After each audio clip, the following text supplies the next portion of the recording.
Hola, ¿qué tal? Y bienvenidos una vez más a este subpodcast de confianza Ansiosos Anónimos. Tenemos como siempre la compañía de nuestra psicóloga Elisama. Elisama, bienvenida. Hoy quería tocar un tema importante que se desprende del podcast pasado, que habla sobre codependencia de pareja. Y es sobre la violencia intrafamiliar. Es todo este proceso que pasa o que se da dentro del mismo ambiente familiar que a vista de muchos no se, no se puede percibir muchas de las veces, o otras veces es muy obvio que algo está pasando. Entonces, vamos hablando. ¿Qué es la violencia intrafamiliar?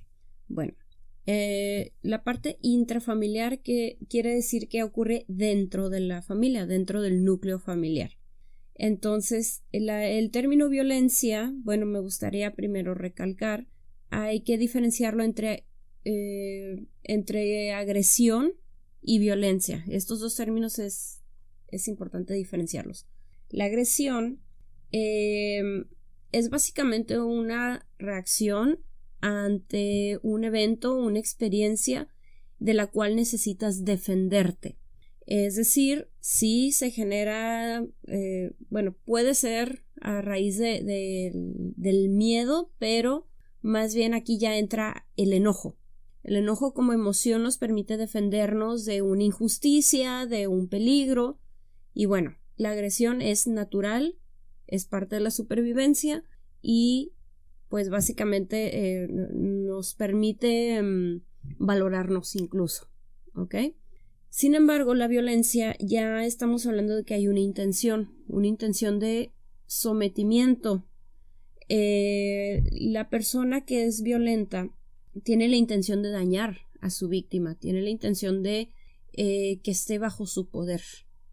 Entonces, esto puede ocurrir tanto en la misma pareja, de un lado hacia otro, o incluso de manera recíproca.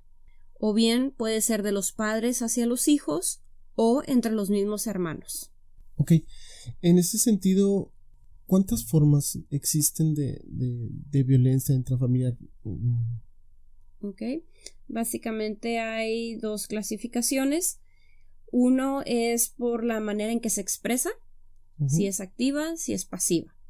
Activa es cuando abiertamente se expresa a través de conductas, a través de expresiones verbales, el tono de voz, etcétera, porque los gritos también pueden ser violencia. Y la violencia pasiva viene siendo la omisión de conductas, es decir, no se presentan conductas, pero puede dañar a la persona que está siendo violentada. Lo más común es en los hijos. Es un ejemplo, no ocurre solamente ahí, pero es la falta de cuidado, la negligencia. O sea, no están al pendiente de la salud, de las necesidades, de si han comido o no han comido, si han dormido o no han dormido, etc. Entonces, eso se puede considerar un tipo de violencia pasiva. ¿Cuántos tipos? Porque hay una diferencia entre formas y tipos. ¿Cuántos tipos de violencia intrafamiliar? Los tipos, bueno, la más conocida es la violencia física. La violencia física es los golpes. Exacto, mordeduras, arañazos, todo lo que dañe el cuerpo de la persona. Jalones de greñas también. Que se note que sean, es de manera exterior. Así es. Muchos, fíjate, que creen que no están sufriendo violencia porque la pareja o quien sea de la familia no los golpea y creen que ya están por eso exentos de sufrir violencia. Sin embargo, hay otros tipos que son un poquito más desconocidos y más sutiles, y como no son obvios, pues no alcanzan a apreciarlo, sobre todo cuando están en la misma dinámica familiar. Es, por ejemplo, la violencia psicológica. Hablamos de chantajes, manipulaciones, los gritos, esta manera de controlar a través de destruir el autoestima de la persona, ¿no? Tú no sirves nada, nomás para estorbar sirves, estás bien menso o mensa. Bueno, todas las palabras coloridas que existen en el vocabulario mexicano, con las groserías y demás. También puede ser, ¿qué más? Sin mí no vas a funcionar. O sea, todo lo que tenga que ver con destruir, no físicamente, perdón, el autoconcepto y el autoestima de la persona. Emocionalmente. Exacto. Y el otro tipo, porque había un tercero. Y la violencia económica. La violencia económica. Así es, que es cuando restringe la economía de una parte a otra. Generalmente eso es entre parejas. Lo más común, bueno, ya ves, lo que hablábamos la otra vez de la parte sociocultural. El hombre trabaja, la mujer se queda en casa, ¿no? Como que, aunque ahorita ya hay muchas mujeres que trabajan, por supuesto, afortunadamente, pero todavía hay muchas familias que funcionan de esta manera. Si es un acuerdo, qué bueno. Sin embargo, si es por imposición, bueno, ahí estamos hablando de que es disfuncional. Y en este caso, la persona que trabaja lo que hace es darle el dinero para los gastos de la casa de manera muy, muy, muy limitada. Así casi con 200 pesos y a ver cómo le haces para estirarlos toda la semana. Con eso debes pagar todo. Sí, y esto puede variar, depende de la sociedad donde se desarrolla la persona, lo sociocultural, porque si bien en México vemos un empoderamiento, vemos una pelea por querer ganar derechos, por ejemplo, podemos hacer una comparativa con el país de Japón, que allá las mujeres esperan casarse para dejar de trabajar. Sí. O sea, es muy raro que una mujer japonesa te diga, ¿sabes qué? Quiero mi independencia económica. Cuando están casadas, claro, cuando están casadas, cuando desean casarse, porque tenemos a este grupo de mujeres también que no les interesa casarse porque no quieren dejar de trabajar. Exacto. Entonces también vemos una explosión, pero sí, igual que en México e igual que en otros países, vemos esta parte de, pues es que es cultural, pues bueno, yo como mujer me encargo de la casa y tú como hombre te encargas de lo económico. Y lamentablemente muchas de las veces quien se encarga de lo económico es quien toma la rienda o toma el poder y pone bajo su yugo a los demás integrantes de la familia, porque sin él no son nada. Exacto. Fíjate que ahorita que mencionas de que todo el sustento cae en una sola persona, fíjate que la sobreprotección, tanto a la pareja o bueno, lo más común es a los hijos, es una forma de violencia. Porque estamos hablando de que la persona que sobreprotege le está quitando la oportunidad de experimentar o de crecer como persona. Entonces, ¿qué ocurre cuando la persona que sobreprotege no está? ¿Qué ocurre con esa persona sobreprotegida? Queda totalmente expuesta. Y algo similar ocurre en el ejemplo que acabas de mencionar. ¿Qué ocurre cuando no está el sustento económico? Bueno, la persona que se encarga del sustento económico. El resto de la familia también queda vulnerable. Después durante este tiempo en el que se sufre la violencia, ¿cuáles son las consecuencias que se ven comúnmente ya sea en los hombres o en las mujeres? Porque es indistinto quién sufre este tipo de violencia, si bien se da mucho más en mujeres, pero ¿cuáles son las consecuencias? O sea, ¿cuáles serían las consecuencias que tendría esta persona? Lo pondremos así. ¿Quién sufre? Sí. Bueno, como en todos los episodios, vamos a hablar más bien de manera generalizada. Obviamente habrá excepciones a la regla. Me ha tocado conocer personas que sufrieron hasta lo que no en su niñez. Sin embargo, ahora ya son personas funcionales, trabajan y demás, y bueno, están trabajando en su salud mental, sí. Pero bueno, parte de las consecuencias son: el autoestima se ve gravemente afectada, su autoconcepto. ¿Por qué? Porque sobre todo si estuvo expuesto a violencia psicológica, pues crece con la idea de que no sirve, o que si no está alguien que lo proteja no puede sobrevivir. Inseguridad, ¿no? Exacto. En muchos casos sí se pueden desarrollar trastornos de ansiedad generalizada, se pueden desarrollar trastornos del estado de ánimo como depresión, ya sea depresión persistente o depresión mayor, incluso trastornos de la personalidad. Esos son los casos ya más severos, pero definitivamente también los puede detonar, en conjunto con otros factores, por supuesto, genéticos y Las demás. predisposiciones. Uh-huh. Hay problemas también a nivel físico. Si hay violencia física, pues obviamente no es raro que haya fracturas, por ejemplo. Hay quien... Ay, perdón, dime. Sí, no, me imagino que por el estrés también debe de haber problemas gastrointestinales. Definitivamente. Desde estreñimiento, diarrea, colitis nerviosa, por supuesto, tensión muscular. El sistema inmune a veces se ve comprometido también y empiezan a enfermarse más seguido. La tortícolis, ¿no? Que creo que sí se pronuncia. Sí.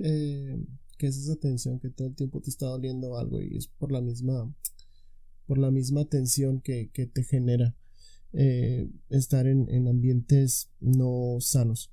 Exacto. Digo, también puede ser porque duermas chueco, pero... El colchón necesita cambiarse. Sí. Y bueno, esto es en la pareja, quien sufre la violencia, pero ¿y en los hijos?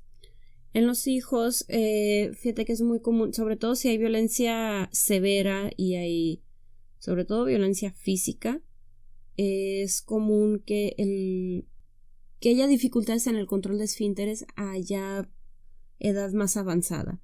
O sea, estamos hablando de niños de 10, 11, 12, 13, bueno, pubertos ya más bien, que todavía mojan la cama, que viven con miedo, que no pueden dormir.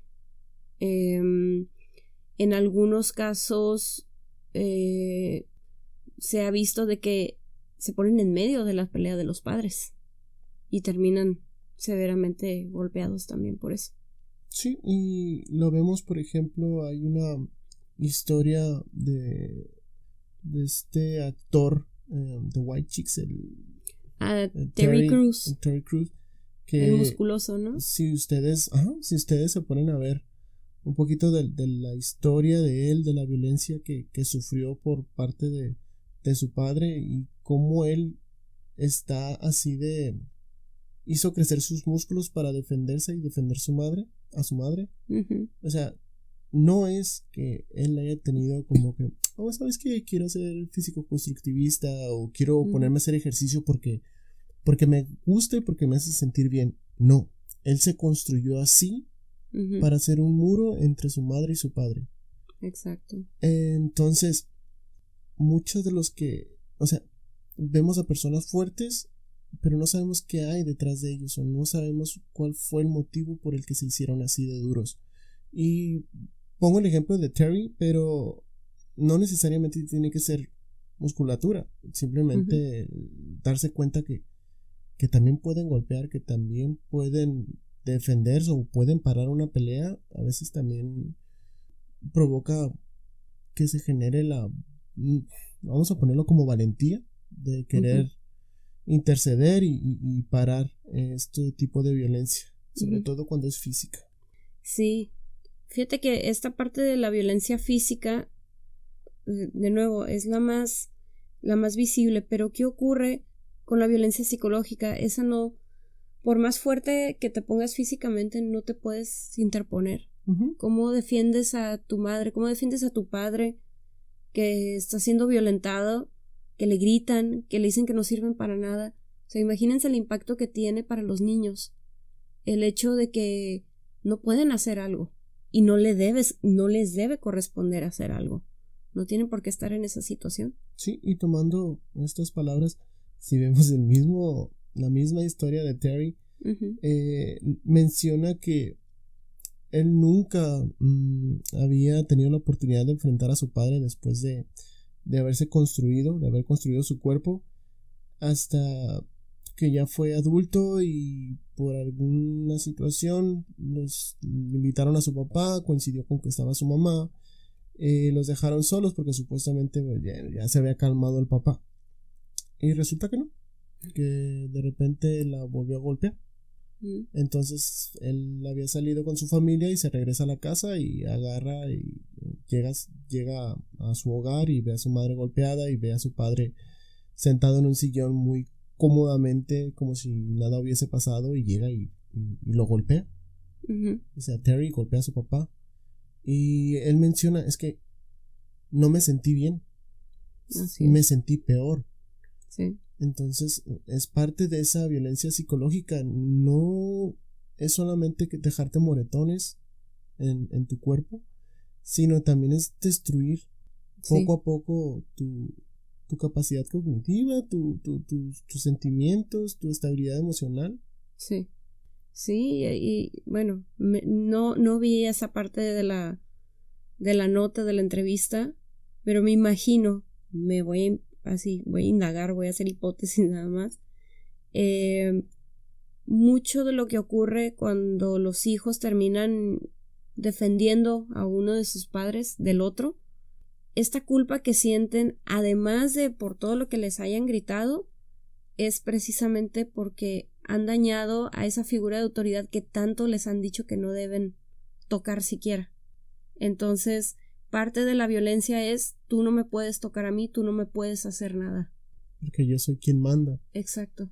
Y casualmente, y lo vemos, es que los que fueron violentados casualmente se ven apegados hacia la persona que ejerce violencia sobre ellos.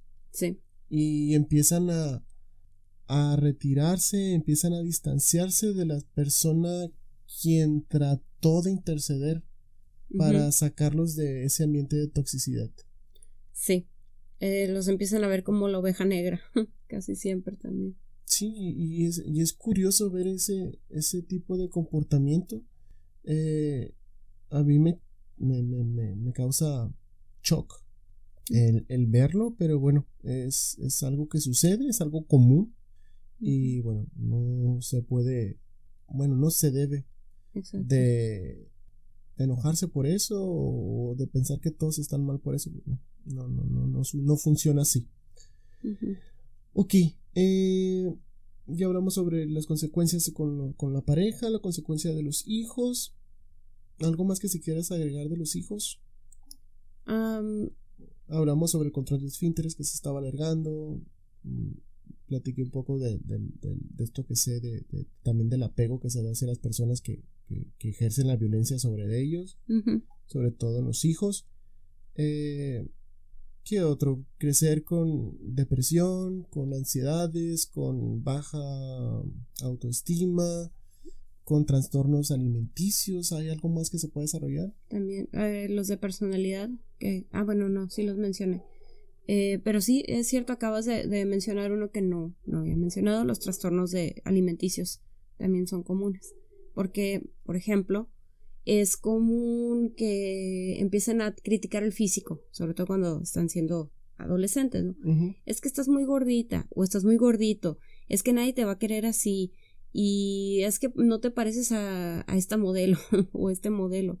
Entonces, ¿qué ocurre? Empiezan los complejos y empieza una distorsión en la percepción de sí mismo, de la persona.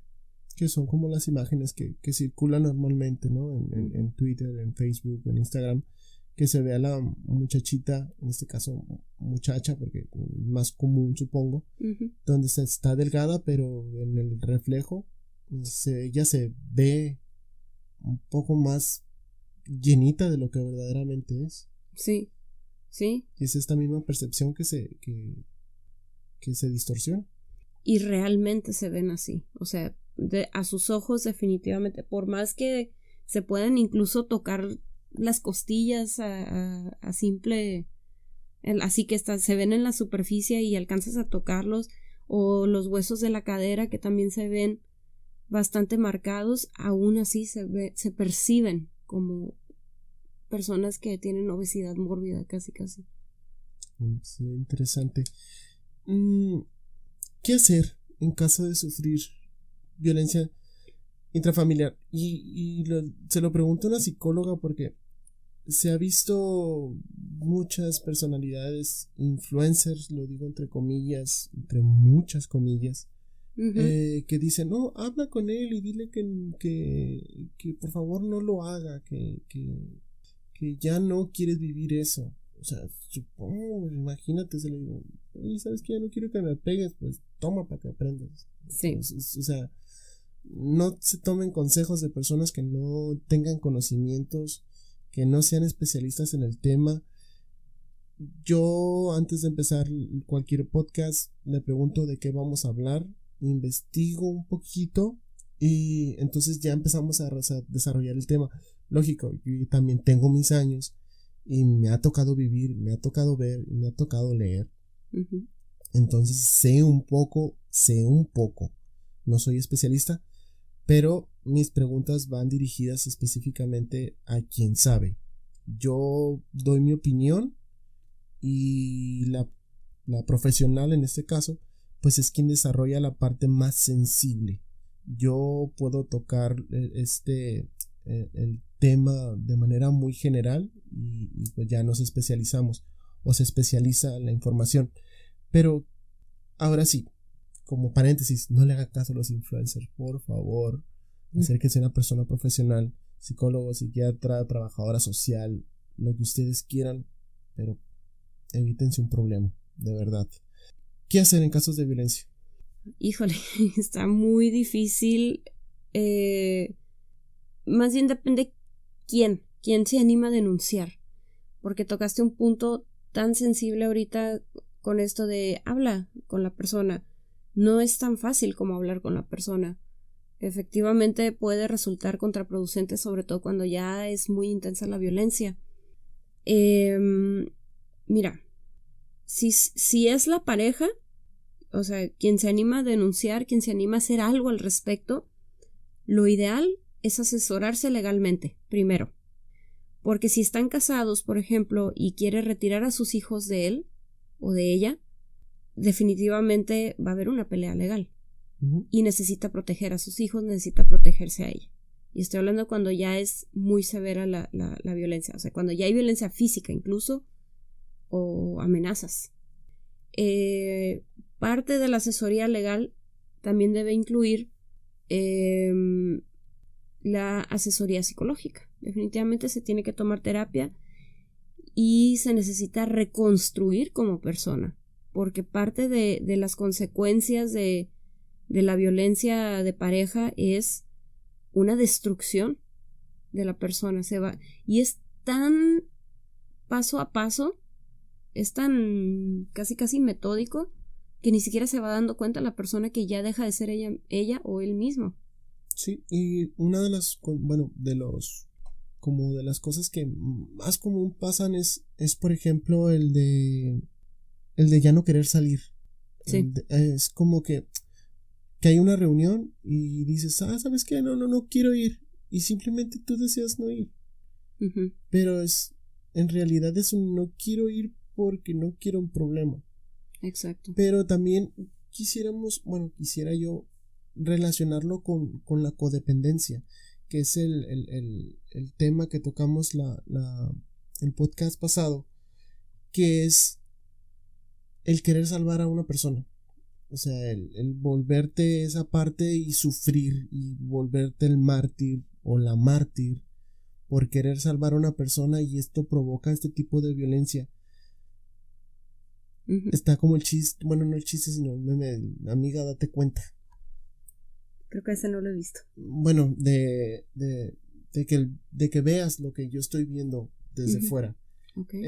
Entonces ya al reconocer que hay una codependencia y que observes esa violencia que se está generando en ti, entonces ya es empezar a tomar todas las acciones legales y psicológicas o de terapia, perdón. Sí. Cuando la violencia es hacia los hijos, normalmente es entre la pareja, eso es lo más común. Pero si ya está empezando con los hijos, con mayor razón tiene que ver la parte legal y la parte psicológica. El problema es cuando los adultos no quieren hacer algo al respecto. Esa es la parte realmente difícil. ¿Qué hacen los niños? Y dependiendo de su edad, lo más viable es que tengan que denunciarlo a la escuela y la escuela denuncia a las autoridades. Pero, ¿te imaginas cuál es el riesgo de eso? De que los niños denuncien a su escuela y su escuela llame, por ejemplo, a DIF, que es el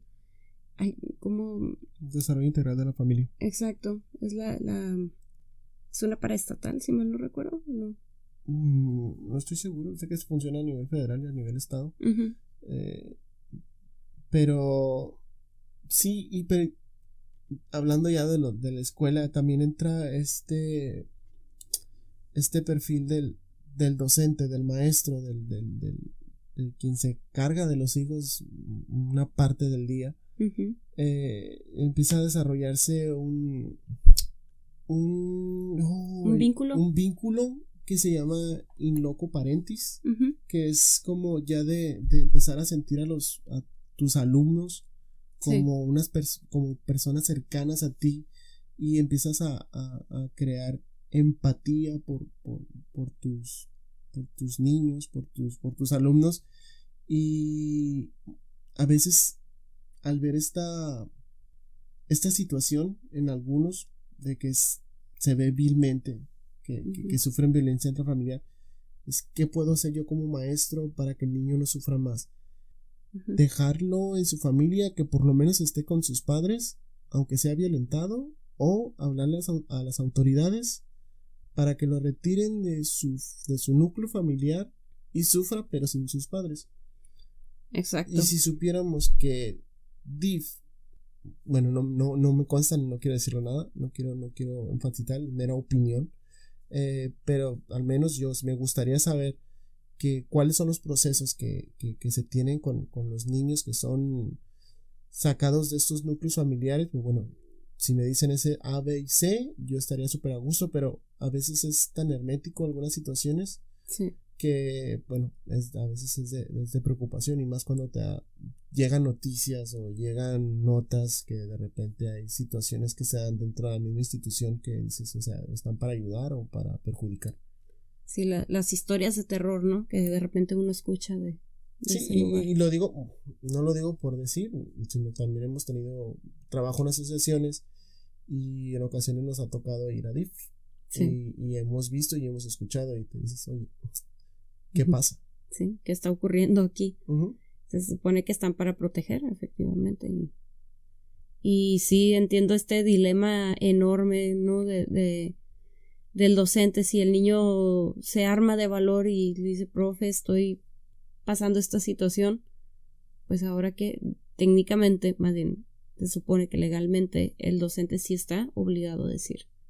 Sí, pero a veces la misma dirección de la escuela detienen esos procesos o evitan empezar estos procesos para evitar problemas, ya sea con los padres o con los parientes de los niños, porque no sabemos quiénes son los que ejercen violencia. Pueden ser unas personas humildes y quizás no hay tanto problema, o sea, se puede ejercer la autoridad sin mayor problema, pero ¿qué pasa cuando tenemos a personas que son pudientes, o personas que tienen influencias, o personas que trabajan dentro del ámbito legal? O sea, y del ámbito ilegal también.